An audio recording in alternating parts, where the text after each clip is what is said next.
Então hoje a nossa live é sobre arbustos e trepadeiras perfumadas.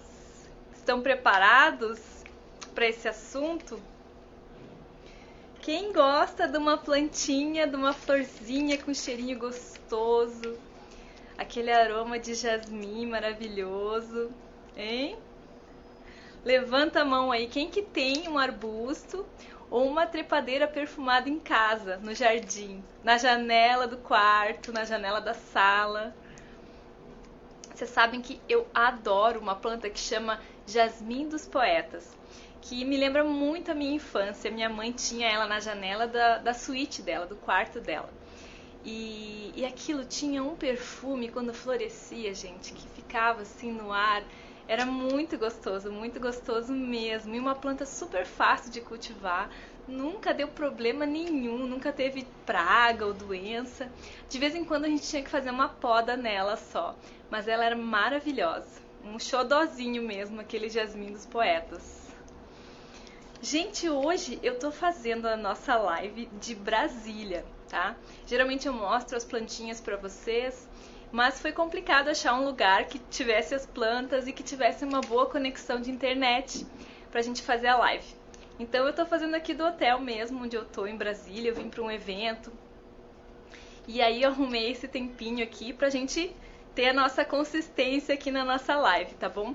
Então vamos para as nossas perguntas sobre arbustos e trepadeiras perfumadas. Olha, eu tenho pomar e horta Jarolândia, eu tenho, e a minha tem mais de 7 anos. É maravilhoso, não é? Eu adoro planta com perfume. Eu acho que além da beleza da flor, das cores e tal, o perfume ele completa, né? O efeito da planta no jardim. É uma forma de você estimular todos os sentidos, né? A visão, a textura das plantas, e ainda tem o perfume, né? Que é marcante muitas vezes, que grava na memória da gente. O perfume é muito gostoso. Gente, eu vou tentar fazer a live aqui mais sucinta do que eu faço, mais rápido, porque realmente a internet aqui não é muito boa e eu tive que comprar uns créditos e tal, porque senão eu não ia conseguir. Eu cheguei a fazer uns testes antes e não é muito boa mesmo, mas vamos tentar fazer todas as perguntas, responder todas as perguntas que me mandaram aí durante a semana. Sejam muito bem-vindos, tá bom?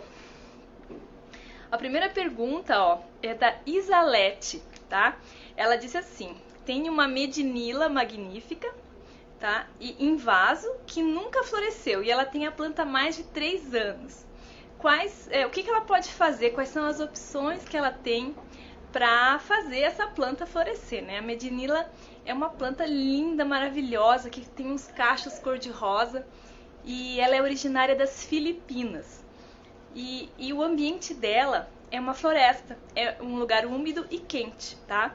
E ela é uma planta epífita lá nas Filipinas. Apesar de ser um arbusto, ela cresce em cima das árvores, como as orquídeas, como as bromélias.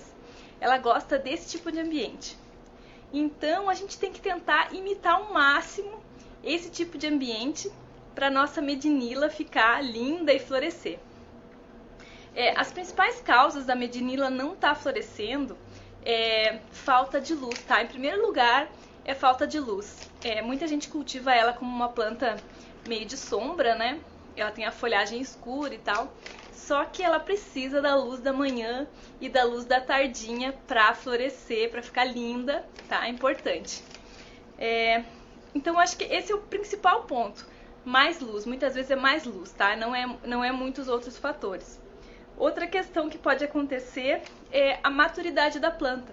A medinila, quando a gente compra ela é novinha. Muitas vezes, se ela não está florida ainda, ela é novinha e ela leva mais ou menos uns 3 anos para atingir a maturidade, né? E ter um tamanho grande o suficiente para começar a florescer, tá? Ela não floresce desde sempre, ela floresce quando ela está adulta. Antes disso, ela não floresce. Então, também pode ser essa a causa da sua medinila ainda não estar florescendo.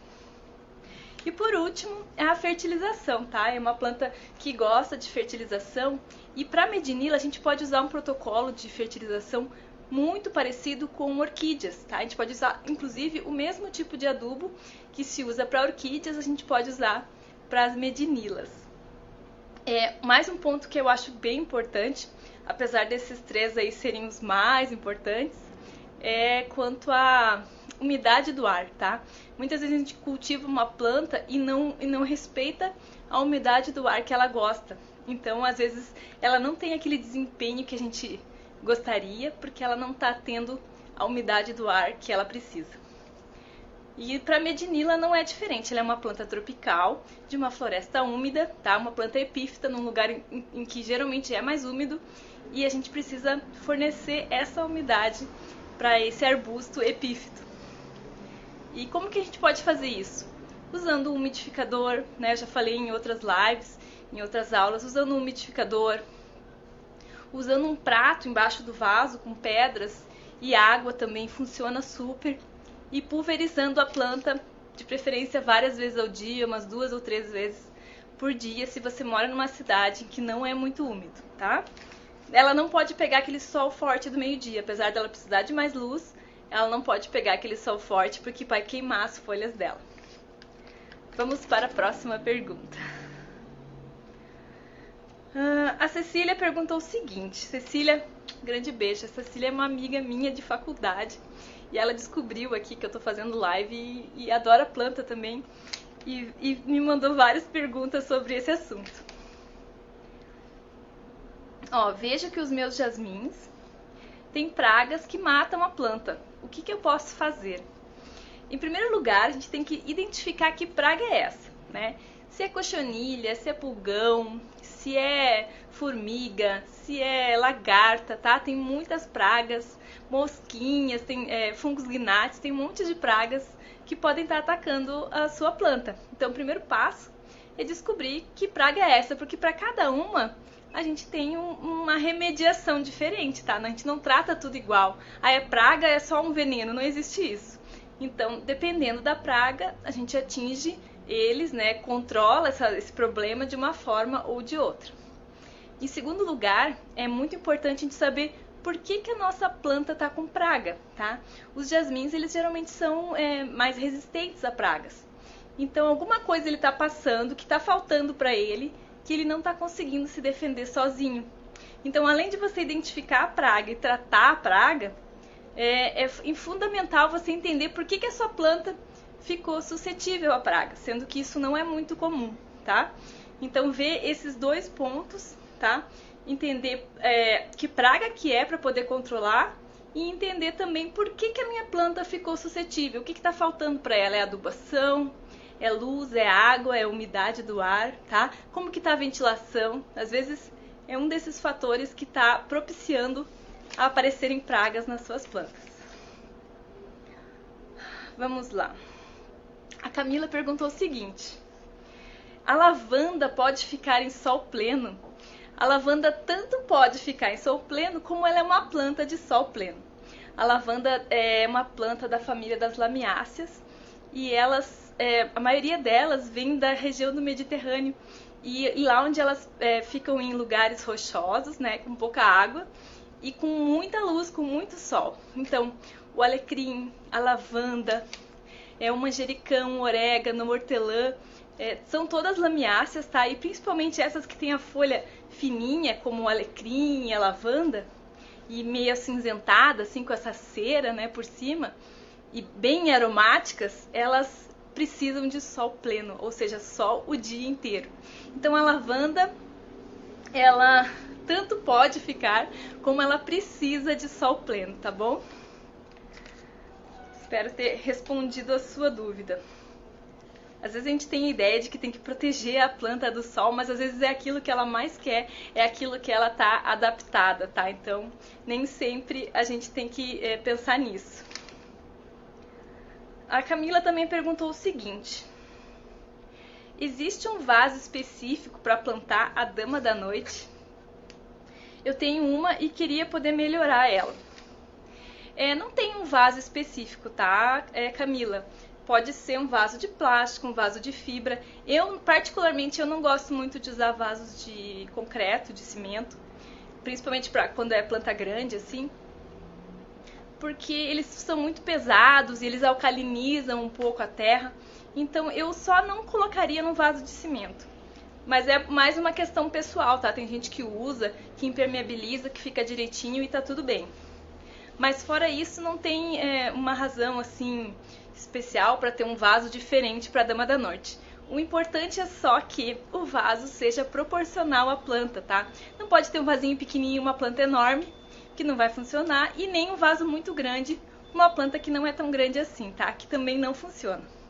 O ideal é que seja proporcional e conforme a planta vai crescendo, você vai colocando ela cada vez num vaso maior. Cada ano, né? Cada 2 anos que você for replantar a sua Dama da Noite. Buganvílias pode ser planta somente com área? Tipo, fazer mudas? Diego, se você puder reformular aqui a sua pergunta, porque eu não entendi direito. Tá bom? Eu vou ficar aguardando você perguntar novamente. A lavanda é anual? Gabi, a lavanda não é anual, ela é perene, tá? E só que é importante que a gente pode ela enquanto ela ainda não ficou lenhosa, sabe? Porque ela vai crescendo, o arbusto vai crescendo, crescendo, crescendo, e a base vai ficando lenhosa e ela vai ficando toda lenhosa. E com o tempo ela vai perdendo as folhas de baixo, tá? E vai ficando feia. E então é preciso podar ela antes que isso aconteça, tá? Enquanto ela tá verdinha ainda, baixinha, porque daí ela se renova. Mas depois de um tempo, ela precisa ser trocada, tá? Apesar dela ser perene, ela vai perdendo a beleza com o tempo e a gente precisa replantar. Desculpa, gente, aqui o ar é estranho pra mim. As estaquias podem ficar em sol pleno. No começo, quando a gente faz estaquia, não é legal ficar no sol pleno, tá? Porque a planta desidrata muito rápido, ela não tem o sistema radicular formado ainda, então ela desidrata muito rápido. Então, nas primeiras semanas, você coloca ela pegando uma luz filtrada e gradativamente, conforme ela vai dando sinais de crescimento, você vai colocando ela num ambiente que recebe cada vez mais luz até ela chegar no momento de sol pleno, tá? Antes de você plantar no local definitivo, ela já tem que estar pegando sol pleno, tá? Para não ter um choque. Porque o próprio transplante já vai provocar um estresse na planta, tá bom? Vamos lá. Ô, Alex, você pode pegar um copo d'água ali pra mim? Que eu tô já precisando de uma ajuda aqui. Vamos lá. A próxima pergunta é da Neca. Neca, beijão. A Neca sempre me manda perguntas. Gente, me mandem perguntas, tá? Porque é importante pra gente construir essas lives. Gostaria de saber sobre a lavanda. Aí eu trouxe uma curiosidade que muita gente me pergunta, tá? Qual a diferença entre lavanda e alfazema, né? Que coisa que às vezes a gente chama de lavanda, às vezes chama de alfazema. Deixa eu tomar uma aguinha aqui.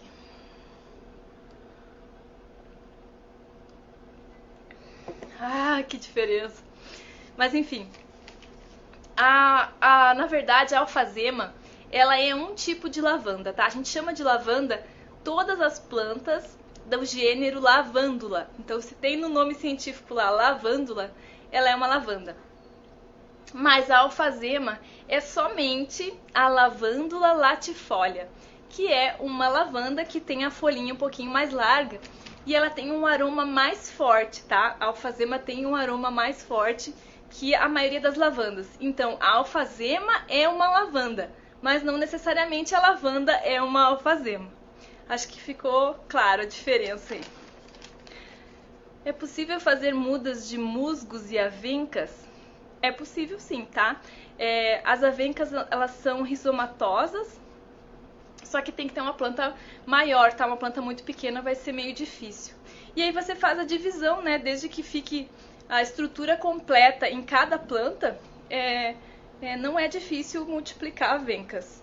E musgo a gente vai dividir também, né? A gente deixa ele se espalhar no vaso, depois você vai dividir aquela touceira que se forma. E desde que cada pedaço tenha raiz, tenha folhas, né, seja completinho, tem grandes chances de sucesso aí. Se você já está cultivando bem as plantas, não tem por que dar errado a sua divisão. Mas assim, por semente, que na verdade não tem semente, né, tanto musgos quanto avencas se multiplicam sexuadamente a gente chama por esporos, é bem mais complicado trabalhar com elas por esporos. É muito mais fácil você tentar a divisão da planta, tá bom? Vamos lá. A Cecília perguntou o seguinte também. Quantidade de sol, quando adubar e se é necessária uma poda anual. Pelo que eu entendi, a pergunta dela é meio geral para arbustos, para trepadeiras. Mas eu acho que é importante você identificar qual que é. Eu não posso dizer assim, pode, sei lá, na primavera, todo ano. Que planta que é essa, né? Porque algumas vão ser podadas na primavera, outras vão ser podadas no outono. Então é importante a gente identificar que planta que a gente está falando para poder dar uma instrução mais acertada, porque as plantas não são todas iguais, gente. Cada uma tem seus segredinhos, as suas particularidades e não dá para colocar uma regra geral que pega tudo, tá bom? Diego, como fazer mudas de ixórias? Já tentei e não deu certo. Ixora, se eu não me engano, a gente só faz por estaca também, Diego. Tem que ver aí o que está acontecendo na sua estaquia. Você já tentou com um hormônio enraizador? Às vezes é o que falta, tá? Algumas plantas são mais chatinhas mesmo de pegar por estaca, mas às vezes você consegue dar umas ajudinhas, assim, esterilizar o substrato que você vai usar um enraizador em pó, tá? E manter a umidade. Às vezes a gente precisa manter a umidade porque muitas plantas elas têm um metabolismo mais lento para enraizar. E se você mantém a umidade, você consegue manter ela mais viva por mais tempo, tá? Porque a planta que não tem raiz, ela só desidrata, ela não consegue puxar água da terra, né, do substrato.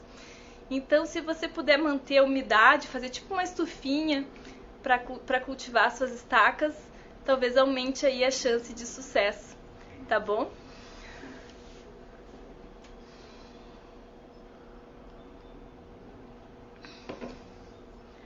Quantos centímetros? Eu acho que a partir do ponteiro, uns 10 centímetros eu acho que dá pra fazer. Eu posso pesquisar pra você melhor. Manda essa pergunta pra mim no direct, que daí eu, assim de cabeça certinha, eu não tenho, mas mais ou menos acho que uns 10 centímetros de estaca é o suficiente, tá? Pra ixora, talvez até menos. Mas manda no direct, porque daí eu pesquiso pra você e te respondo com mais propriedade, tá? Vamos lá. A Dani Brizola perguntou o seguinte: quais espécies trepadeiras são perfumadas? Eu achei ótima essa pergunta. Aí eu separei uma lista, né, de plantas para indicar para vocês sobre as trepadeiras, né, que a gente pode ter no jardim, que vão perfumar o nosso jardim e deixar ele maravilhoso. Diego, fico esperando a sua mensagem no direct, tá?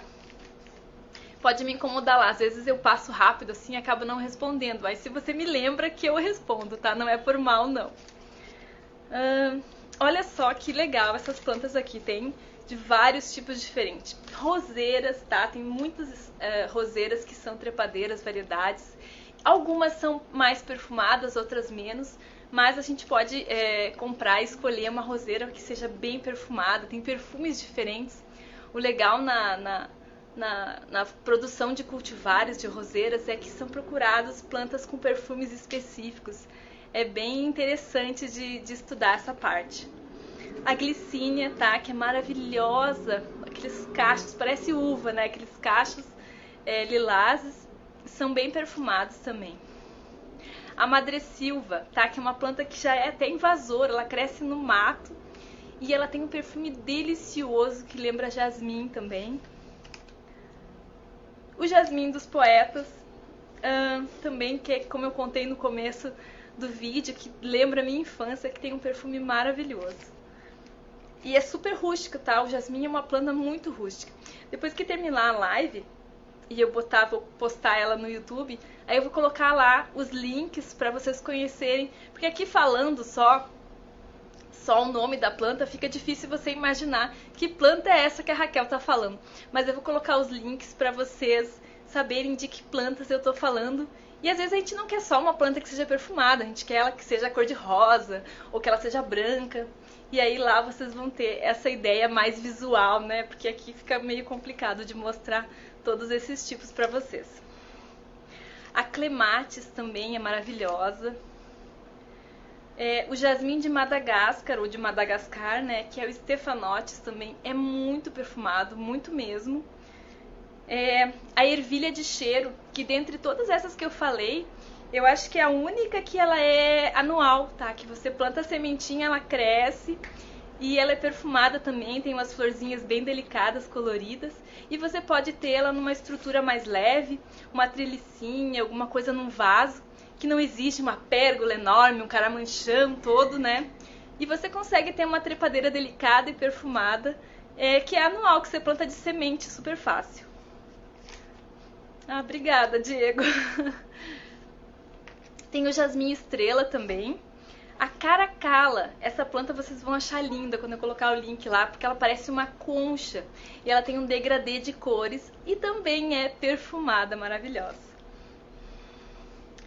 A boa noite, tá? Que é da família das hipomeias, que é uma flor enorme, branca, que ela abre uma vez só, tá? Ela abre à noite e também é muito perfumada. As solandras, tá? Tem 2 espécies de solandra que eu vou colocar lá pra você. Também é bastante perfumada. O jasmim leite, tá? Essas são a lista que eu separei, assim. Então, provavelmente tem mais plantas, mas que eu me lembrei que são perfumadas e que são trepadeiras, tá? E agora, vou chegar na lista dos arbustos perfumados que a gente pode usar no jardim. Antes foram as trepadeiras, agora são os arbustos. Vamos lá. Monique, fala sobre a monstera oblíqua. A minha está amarelando. Monique, eu vou fazer o seguinte, ó. Vou fazer melhor ainda. Eu vou fazer uma live, tá? Pode ser da próxima semana até. Eu gostei desse tema de plantas tropicais. Daí a gente fala sobre a monstera oblíqua, tá? Eu vou ficar aguardando a sua pergunta. Depois da live aqui eu vou botar o card das plantas tropicais e aí vocês me mandam essas perguntas maravilhosas aí, tá bom? Tá, vamos falar da lista dos arbustos, então. Um arbusto que eu acho que todo mundo aí conhece, viburno, tá? Viburno é muito perfumado, muito maravilhoso. A gardênia, né, que toda dobrada, aquela flor branca e deliciosa. A gente tem que cuidar, agora eu me lembrei uma coisa, que ninguém perguntou. Mas a gente tem que cuidar muito 2 coisas pra gente ter as nossas flores nos arbustos perfumados, que é a poda, tá? E a luz, tá? Se o arbusto às vezes não pega luz suficiente, ele não floresce, tá bom? E beijo, Carol. E se ele não é podado na época certa, você acaba cortando justamente os ramos que vão florescer. E aí você não entende, às vezes, muitas vezes, por que a planta não está florescendo. E é por isso, muitas vezes, tá? Você tem que esperar ela terminar a floração e depois podar, tá?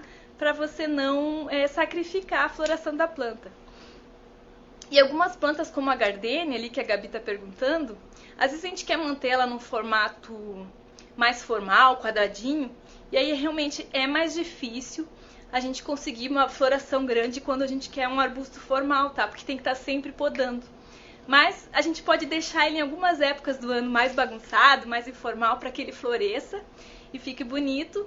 E aí no resto do ano a gente pode deixar ele um pouquinho mais formal, tá? Vou falar aqui os outros arbustos.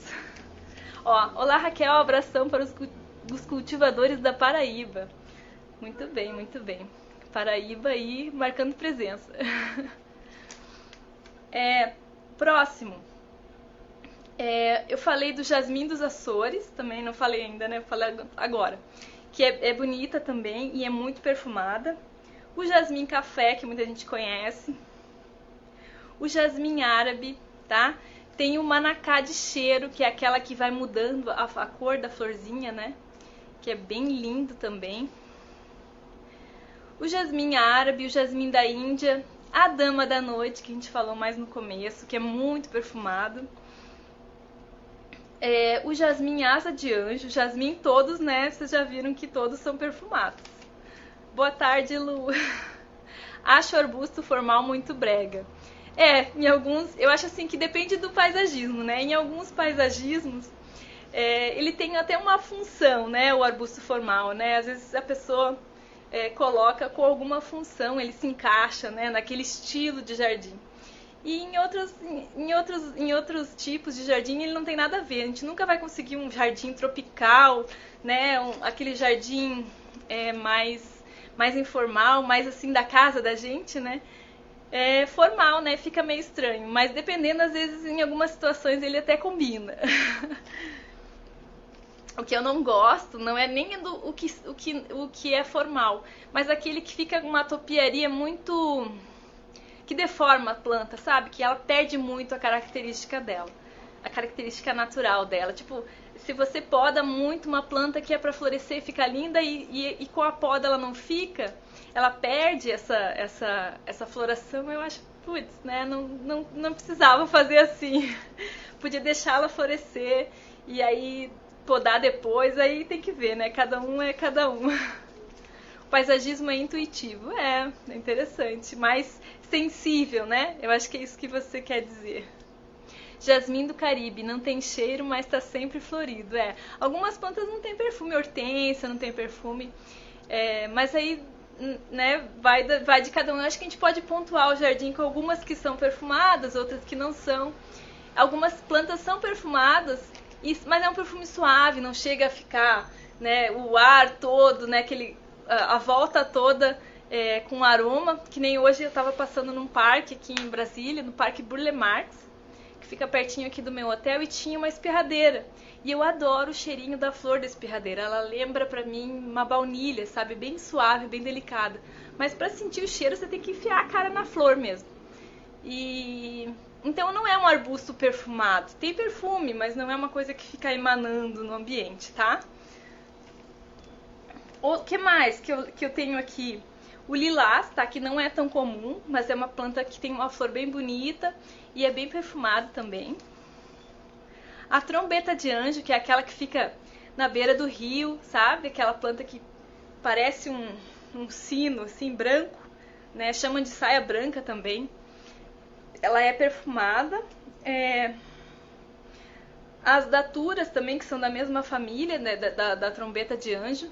Também é bem gostoso, bem perfumado. Tem a Abelha chinensis também, que é bastante usada no paisagismo, que fica toda pontuada de florzinhas. As lavandas, como eu falei antes, as magnólias também, as deutzias e as budleias, tá?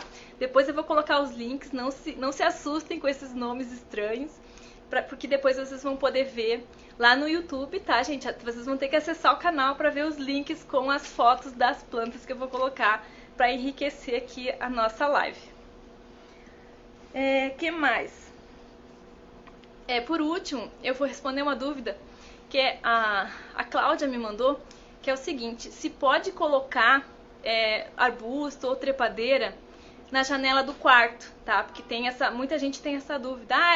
Algumas pessoas dizem que pode, outras pessoas dizem que não pode, tá? No lado de fora da janela. Então, o recomendado é que pessoas que sejam muito sensíveis a perfumes, a cheiros, não plantem plantas perfumadas tão próximo do quarto, tá? Porque daí vai acabar incomodando. Mas, para pessoas que não se importam, não tem problema. Então, vai da sensibilidade de cada um, tá? A minha mãe, como eu contei no início, ela tinha na janela do quarto. Então, e era maravilhoso, não era uma coisa que incomodava. Mas algumas pessoas realmente podem se incomodar, tá, gente? Principalmente algumas plantas que têm um aroma muito forte, como a dama da noite, realmente pode incomodar. E aí é mais legal você colocá-la um pouquinho mais afastado. Pessoas alérgicas também, tá? Pessoas que têm rinite, alergia, às vezes podem se incomodar com uma planta muito perfumada. Como eu falei pra vocês no começo, essa live eu vou fazer um pouquinho mais curta, tá? Mas se vocês quiserem aproveitar agora e me mandar mais alguma pergunta que não seja sobre esse assunto ou que seja sobre esse assunto, podem ficar à vontade, tá bom?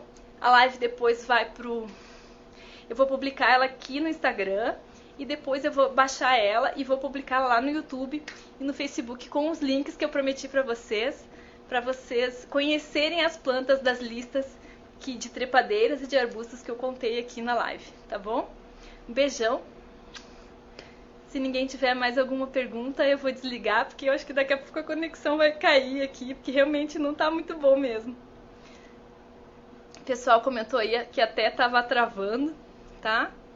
Ó, tenho lanterna chinesa. Qual planta ideal para calçadas? Boliche Fitness. Eu tenho um artigo no site lá, que é sobre plantas para calçadas, tá? Eu vou colocar então junto com os links da live, eu vou colocar para você. Lá tem uma lista de várias plantas que a gente coloca em calçadas, tá? Mas as características delas é que ela não seja frutífera para não sujar a calçada, não provocar muita sujeira. E não tenha raízes agressivas, tá? Para não destruir o pavimento, não destruir alguma tubulação enterrada. São algumas características que tem que ter. Não pode ser muito alta, também se tiver fiação na rua, não pode pegar na fiação, porque ela vai acabar precisando ser podada com muita frequência. Tá bom?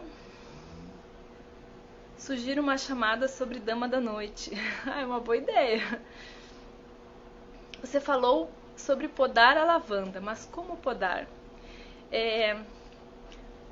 A questão é o formato que você quer dar, né? Geralmente a gente poda ela por igual, inteira, né? E deixa ela tipo, mais ou menos redondinha, que é o formato, ela tem um formato mais arredondado. E sempre podar na parte que tá verde ainda. A gente nunca poda a lavanda na parte lenhosa, porque ela pode morrer, tá? Ela não tem uma capacidade de rebrote tão grande se a gente podar ela na parte verde, que ela já tá... Naquela parte ela já tá envelhecida e às vezes ela não rebrota dali, tá? Raquel, com quantos dias após a brotação dos caládium eu posso fazer adubação com NPK 10-10-10? Eu acho que desde o começo, assim, desde tipo 5, 10 dias, você vai colocando uma adubação suave no começo, tá? Porque a planta não tem folha ainda, não tem muito desenvolvimento, e à medida com que ela vai crescendo, você vai colocando mais fertilizante a cada 15 dias, tá? Não mais do que isso. Mas sempre assim, começa com pouco, tá? Porque NPK, a galera sabe que como é que diz assim, pode matar a planta, né? Se você colocar demais. Então coloca um pouquinho e vai aumentando, tá? O ideal mesmo, se você não tem muita ideia de como colocar, é colocar osmocote, tá? Porque ele mesmo vai liberando uma quantidade gradual de nutrientes para a planta e ela vai aproveitando, sem correr o risco de queimar, tá? Sem correr o risco de matar a plantinha. Desculpa se já respondeu, mas travou aqui. Você respondeu qual arbusto perfumado de sombra. E eu não tenho assim de cabeça agora ideia de um arbusto de sombra para te passar. Mas quando eu montar a lista lá, Bel, eu vou colocar daí se é de sombra, se é de sol, se é de meia sombra, tá? Eu acredito que de sombra não deva ter, mas de meia sombra tem. Dependendo do lugar que você vai colocar, até rola um arbusto perfumado. Mas na sombra eu acho mais difícil, tá bom? Gente, então é isso, eu vou precisar encerrar a live, tá? Um grande beijo pra vocês. Semana que vem a live vai ser sobre plantas tropicais. Eu quero aquela pergunta sobre monstera, tá? A monstera oblíqua, a gente vai conversar, tá bom? E mandem perguntas sobre bananeiras, estrelíceas, helicônias, plantas essas bem tropicais mesmo, que vai ser o assunto da nossa próxima live. Essas plantas que são esculturais, tá? Eu vou adorar conversar sobre isso com vocês, tá bom? Um beijão e até a próxima. Desculpa aí fazê-la mais curtinha, mas é porque eu tô viajando e fica meio complicado mesmo viabilizar aqui, mas eu vim, tá, gente? Me perdoem, mas eu vim. Beijo!